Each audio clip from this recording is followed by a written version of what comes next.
포털에서 검색어 1위가 방용훈, 2위가 방상훈 이렇게 찍히는 걸 보면서 이런 시대가 왔구나 하는 걸 느꼈습니다. 고 장자연 문건 속에 조선일보 방사장은 누구인가 이게 화두가 되기 시작했었는데요. 지금까지 조선일보 방사장이 스포츠조선 사장이었다고 계속 미루다가 지금 최근에 실체가 다시 밝혀지고 있는 중이죠. 그냥 방사장이라고만 하면 굉장히 막연하잖아요. 근데 이제 이 방씨라는 성씨를 중심으로 한 조선일보의 관계, 조선일보가 창간될 당시, 일제강점기 하에서 창간될 당시, 그 당시 방씨 일가가 일본 정부하고 맺었던 관계, 그리고 해방되면서 미군 정부와 맺었던 관계, 그 이후에 이제 독재 정권과 맺었던 관계를 쭉 되돌아보면 제가 조선일보에 관해서 가장 놀랬던 사실이 그거였죠. 이 사람들 선산이 용산 미군부대 안에 있다고 하는. 그래서 명절 때마다 당당히 미군부대 안으로 아무런 제지 없이 들어간다고 하더라고요. 거기 정말 들어가기도 힘들고 예. 완전히 외부와 철저하게 차단되어 있어서 정말 다른 나라 같거든요. 예. 그런 방 씨를 중심으로 하는 방 사장이라고 하는 어떤 호텔 사장의 방 사장, 신문사 사장의 방 사장, 신문사 계열 신문 사장의 방 사장, 여러 방 사장들이 있어서 그동안 수사 과정에서 착오가 있었다고 하더라고요. 근데 사실 이게 착오도 아닌 게 장자연 씨가 남긴 문건에서 조선일보 방사장이라고 나왔지만 당시 검찰 수사 과정에서 스포츠조선의 A 사장이라는 사람으로 특정이 되는 듯한 분위기로 갔었어요. 사실은 그 안에도 좀 설왕설래가 많이 있는데 그런데 그 모임 자리가 하나가 있었는데 그 자리에 방 사장이라고 참석을 했었던 거예요. 그게 그 모임 자리에 온 사람이 코리아나 호텔의 방용훈 사장이 그 자리에 참석을 했었는데 검찰은 그 자리에 참석했다는 이유 하나만으로 소환해서 조사할 수가 없었다라는 입장이었어요. 그러니까 그게 참 술 한잔 먹어본 사람들은 절대 이해할 수 없는 거죠. 왜 당연히 조사를 해야지 왜 안 해? 그렇죠. 예. 검찰은 당연히 조사를 했었어야 돼요. 왜냐? 한 사람의 무고한 생명이 없어졌기 때문에 그리고 그 안에서 벌어졌던 추악한 그 실체들이 하나씩 드러나는 상황이었기 때문에 그거는 밝혔어야 되는데 그러니까 경찰도 검찰도 이 사건을 축소하려고 했다는 의도가 느껴지는 게 보통 술 좀 마셔본 사람들은 여성을 부르는 술접대라는 게 어떤 의미라는 걸 다들 알잖아요. 그런데 그거를 애써 모르는 척하는 그 의도가 느껴져가지고 이게 국민들 상대로 장난치나 하는 생각이 들더라고요. 거기다가 조선일보 측에서 우리 사장이 아니야. 장자연 씨가 지목했던 그 방 사장이 조선일보 계열사의 스포츠 신문사 사장이었는데 그 사람이 당연히 조선일보 사장이라고 그 자리에서 불려져서 착각을 한 거야. 라는 의도에 그 장자연 씨가 돌아가셨을 당시에 조선일보 사설을 비롯한 모든 신문기사에서 굉장히 반복적으로 강조를 했었거든요. 맞아요. 예, 그때 지목된 스포츠 신문 사장이 기자들을 만날 때마다 빌었다고 하죠. 나 아니라고. 너 알지? 나 그 사장 나 아니야. 너 알지? 너는 나 알잖아. 이러면서 빌었다잖아요. 제가 네스에서 이야기했던 450만 원 있잖아요. 예. 그 450만 원을 그렇게 제가 전화를 받고 빌려줬을 때, 그러니까 속은 거잖아요. 전화에 오빠야 이렇게 말한 사람한테. 근데 그 오빠야라고 착각했던 그 사람이 이 지금 스포츠조선 사장의 아들이에요. 그러니까 저하고는 이 아저씨는 제가 아는 사람인 거죠. 그러니까 억울하네. 예. 뭐 저는 사실은 진실이 뭔지는 몰랐지만 2011년 3월 9일자 조선일보에 확실히 이때부터 제가 느낀 바는 그랬어요. 장자연이 쓴 조선일보 사장은 조선일보 계열사인 스포츠조선 전 사장인 것으로 명백하게 확인됐다. 이런 기사를 내보내는 거예요. 이 조선일보 계열사 중에서 다 보면은 방씨들이 많잖아요. 그중에서 이 스포츠조선 사장은 원래 조선일보의 평기자로 입사를 해서 35년 넘게 기자 생활을 조선일보에서 하고 조선일보 정치부 국장으로 퇴임을 해서 거기서 이제 스포츠조선 사장이 된 사람이거든요. 그러니까 바닥에서부터 시작해서 올라간 사람이기 때문에 이 사람은 일가가 아닌 거예요. 그러니까 그중에서 가장 약한 고리를 공격하는 게 너무 보여서 진실이 뭔지는 몰랐지만 저는 이 기사를 캡처를 해놓고 있었거든요. 왜냐하면 이 기사가 이렇게 뜨고 나면서 완전히 그 집 식구들 얼굴을 보기 힘들어졌어요. 사실 이 부분에 대해서 KBS에서 나온 뉴스를 보면 고 장자연 씨 성접대 의혹을 받고 있는 식사 자리를 주재한 사람이 박용훈 사장이라고 나와요. 맞아요. 네. 그 식사 자리가 9명이 모였다고 하잖아요. 예. 그러니까 그 자리는 그냥 밥만 먹는 자리였어요. 근데 그거를 와전시킨 거죠. 이 박용훈 사장이 세간에 많이 오르내렸었죠. 박용훈 사장 부인이 한강다리에서 투신했잖아요. 자살했거든요. 예. 그 자살 사건이 그 비하인드 스토리가 박용훈이 자기 자녀들한테 자기 부인을 학대를 하게 사주를 했던 거예요. 막 이런 여러 가지 사건이 있어서 집에 사설 감옥이 있다는 이야기가 있죠. 사설 감옥이 있고 그랬던 상황이었고 박용훈 씨 부인이 돌아가시고 나서 그 장모 되시는 분이 A4 용지 11장짜리 장문의 편지를 써서 보내기도 했었어요. 그게 박용훈 씨한테도 보내고 주위 사람들 각 여러 명한테 동시에 보냈다고 하죠. 지금 검찰에서는 그 사건에 대해서 재조사를 의지를 갖고 지금 검토하고 있고 거의 그 검찰 과거사위원회가 장자연 사건을 그 사전조사 대상 사건으로 선정하는 방안을 유력하게 검토하고 있는 상황이고요. 이렇게 되면 그때 당시에 사실 검찰도 자기 식구들을 감싸는 행위는 좀 그만했으면 좋겠어요. 당시 수사에 참여했던 검사들을 다 명백하게 가려내야 됩니다. 그래서 이 사람들이 본인들의 업무를 제대로 처리를 했는지 직무유기였는지 아니면 뇌물을 받고 덮은 거였는지 이 모든 상황들을 다 밝혀내야 돼요. 그래야 억울한 한 사람의 생명이 사라진 그 사건의 내막을 그것도 돈과 권력과 탐욕으로 인해서 벌어졌던 이 사건을 좀 명백하게 밝혀내야 되는 거라고 보고요. 그러니까 이게 소환조차 하지 않은 재벌가 자제들이 있다는 의혹을 받고 있잖아요. 네. 명백하게. 우리가 그동안 영화보다 더한 현실을 보고 있지 않습니까? 박근혜 정부 때도 당연히 그랬고 이명박 정부 때 설마 이것들 이러고 있는 거 아니야 하면서 막 우스갯소리로 했던 게 지금 보니까 다 사실이었어. 그러니까 장자연 씨가 돌아가시면서 남긴 그 유서 안에 등장했던 그 모든 사람들 그리고 참석했을 걸로 의심받는 관련자들이 이게 망자의 억지다라고 그냥 치부해버리기에는 우리가 그동안 봐왔던 게 너무 엄청났었거든요. 내부자들이라는 그 영화가 아니라 현실의 일부였다는 거. 그러니까 현실을 그대로 담아내지 못할 정도로 현실이 훨씬 더 추악하고 엄청났다는 거를 우리가 이미 경험으로 알고 있는데 소환하지 않은 그 재벌가 자제들은 또 누가 있는지 확실히 밝혀야죠. 지금 검찰 과거사위에서는 이 장자연 씨 사건하고 이게 장자연 사건이라고 부르는 것도 좀 불편하기는 해요. 맞아요. 예, 이거는 이 피해자 이름으로 집어넣는 맞아요. 거 굉장히 좀 불편한데 아직은 이게 공식적으로 쓰이기 때문에 어쩔 수 없습니다. 장자연 사건이라고 불리는 사건하고 용산 참사 사건, 요거는 재수사하는 것으로 가닥을 잡았고요. 여기에 더해서 정현주 전 KBS 사장 무참하게 잘려나간 사건이 있었죠. 그 사건하고 미네르바 사건, 이거 공안 정국을 만들어낸 예. 대표적인 사건 중에 하나예요. 이런 것도 지금 아마 재조사에 포함이 될 듯하고요. 이 검찰 스스로 이러한 본인들 조직에서 벌어졌던 치부를 드러내기로 마음먹었으면 이것을 정말 깔끔하게 더 이상 숨기는 것 없이 모든 사항들을 다 드러내야 된다고 봐요. 소환조차 되지 않은 재벌 2세가 더 있고 중소기업 쪽에도 네. 있다고 하죠. 네. 그런데 그나마 다행인 것은 아까 말씀하셨다시피 돌고 있는 장자연 리스트에서 정말 억울한 사람은 없어야 된다고 생각을 하는데 최근에 도는 장자연 리스트 업데이트 된 것에는 스포츠조선 사장이 빠졌더라고요. 그나마 뭔가가 진행은 되고 있구나 하는 생각이 들었습니다. 자, 나경원 씨가요. 이런 표현을 했어요. 일베 폐쇄 청원에서 청와대가 답을 했죠. 불법 정보 게시물 비중이 폐쇄 기준에 해당하는지 신중히 지켜보겠다 이런 얘기를 했습니다. 실제로 제재를 가장 많이 받은 사이트가 일베이기도 해요. 그러니까 나경원 의원이 그렇게 되면 표현의 자유에 대한 억압이 돼서 안 된다. 그렇게 하면 안 된다 이런 식의 표현의 자유를 지금 실드를 쳤는데 2008년에 나경원이가 이야기한 거 하나 읽어드릴까요? 타인 권익이 침해되든 말든 신경 쓰지 않는 표현의 자유를 보호할 수는 없다.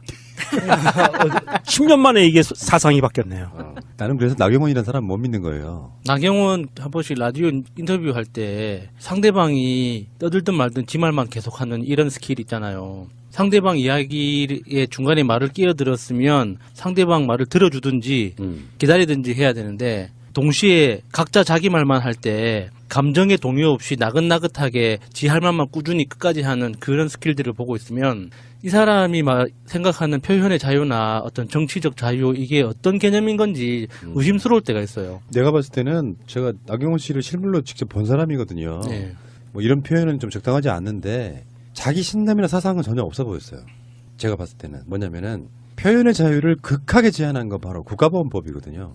사실 민주주의 국가에서는 우리는 아직까지 그 정도 수준까지 못 갔지만 긴밀성 만세라고 해도 되는 거예요. 그러면 그게 표현의 자유라고. 네. 근데 그 모든 표현의 자유들을 끌어다가 예를 들면 대동강의 꽃이 예쁘더라, 북한의 맥주가 맛있더라 해도 북한에 대한 고무찬양 같은 것을 시켜서 법적으로 처단하려고 했던 정권이에요. 그 국가보안법 폐지하자는 부분에서는 계속 반대해왔던 이분께서 실제로 일베에 폐쇄시키자고 하는 주요 원인이 현 정부에 대한 비판적인 것 때문에 그러는 게 아니고 그 사이트에 보면 강간모의라든지 이런 식으로 비인권적인 것들이 너무 행해해서 사람들이 싫어하는 것이거든요. 정치적으로 내 생각이 다르다고 해서 일베를 폐쇄해달라고 말한 게 아니거든요. 표현의 자유가 그렇게 정말 절대적인 뭔가 신성불가침에 하늘로부터 부여된 어떤 기본권의 개념이었다면 독일 같은 선진국에서 왜 그 나치의 흉내만 내도 농담으로라도 해외에서 놀러온 관광객이 장난으로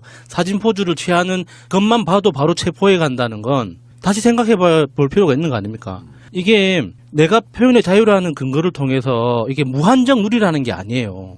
남들한테 피해가 된다면 멈출 줄 알아야 되는 거거든요. 근데 지금 일베는 그게 없어요. 그래서 저 개인적으로는 일베를 폐쇄한다기보다 일베를 열어놓고 거기에 올라오는 족족 씨를 말려야 된다고 보는데 만약에 법적으로 문제가 된다면은 당연히 폐쇄를 해야 되는 거예요.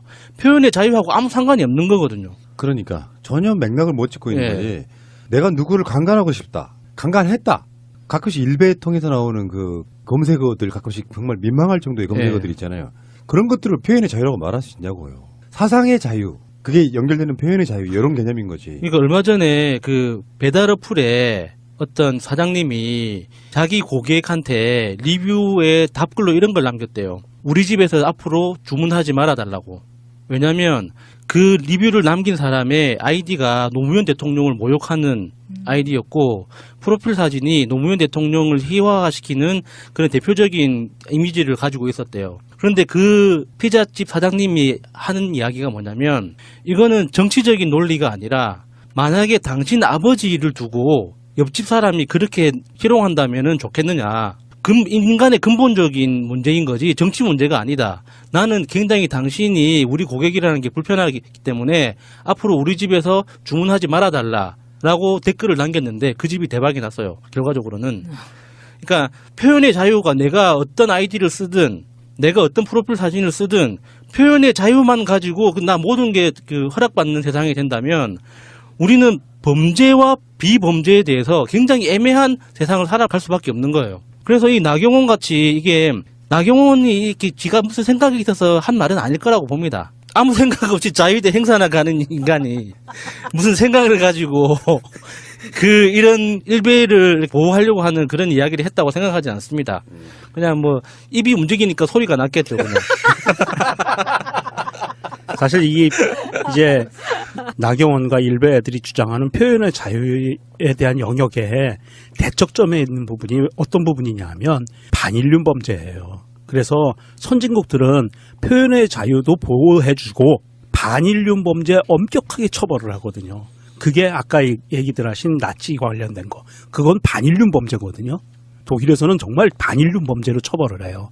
이렇게 대척점에 서 있어서 처벌할 때 확실히 처벌하고 표현의 자유 충분히 보호해주고 이게 선진국이에요. 우리나라는 표현의 자유도 없었고 처벌도 반쪽만 처벌했고 왼쪽만 처벌했고 오른쪽은 처벌 안 했고 이런 역사들을 수십 년 갖고 오다 보니까 지금 이게 굳어져 있는 형상에서 탈피하려고 우리가 노력을 하는데 얘네들은 그 선을 지켜야 되는 거예요. 그러니까 그 억대 미용 논란, 딸 논란. 네. 근데 이분 그 뇌 주름이 없는 이분은 고소해버리잖아요. 그러니까 사실은 표현의 자유 중에 가장 공적인 영역 현역 국회의원에 대한 의혹 제기는 할 수 있어요.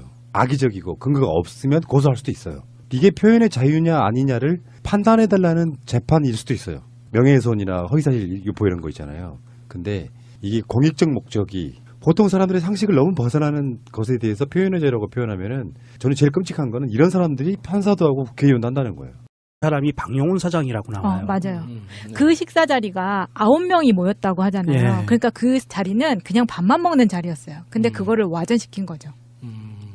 이 박용훈 사장이 세간에 많이 오르내렸었죠. 박용훈 사장 부인이 한강다리에서 투신했잖아요. 자살했거든요. 예. 그 자살 사건이 그 비하인드 스토리가 박용훈이 자기 자녀들한테 자기 부인을 학대를 하게 사주를 했던 거예요. 막 이런 여러 가지 사건이 있어서 집에 사설 감옥이 있다는 이야기가 예, 있죠. 사설 감옥이 있고 그랬던 상황이었고 박용훈 씨 부인이 돌아가시고 나서 그 장모 되시는 분이 A4 용지 11장짜리 장문의 편지를 써서 보내기도 했었어요. 그게 박용훈 씨한테도 보내고 주위 사람들 각 여러 명한테 동시에 보냈다고 하죠. 지금 검찰에서는 그 사건에 대해서 재조사를 의지를 갖고 지금 검토하고 있고 거의 그 검찰 과거사위원회가 장자연 사건을 그 사전조사 대상 사건으로 선정하는 방안을 유력하게 검토하고 있는 상황이고요.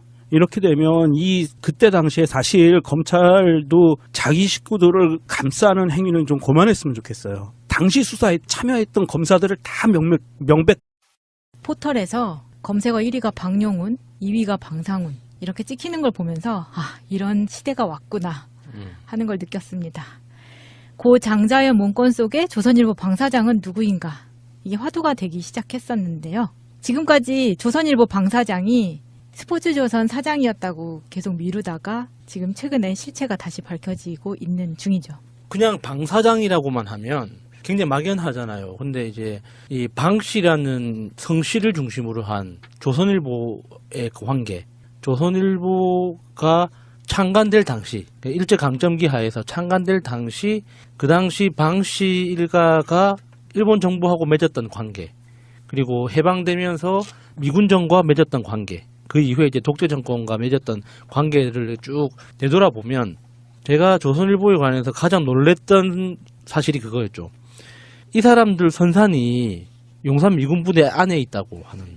그래서 명절 때마다 당당히 미군 부대 안으로 아무런 제지 없이 들어간다고 하더라고요.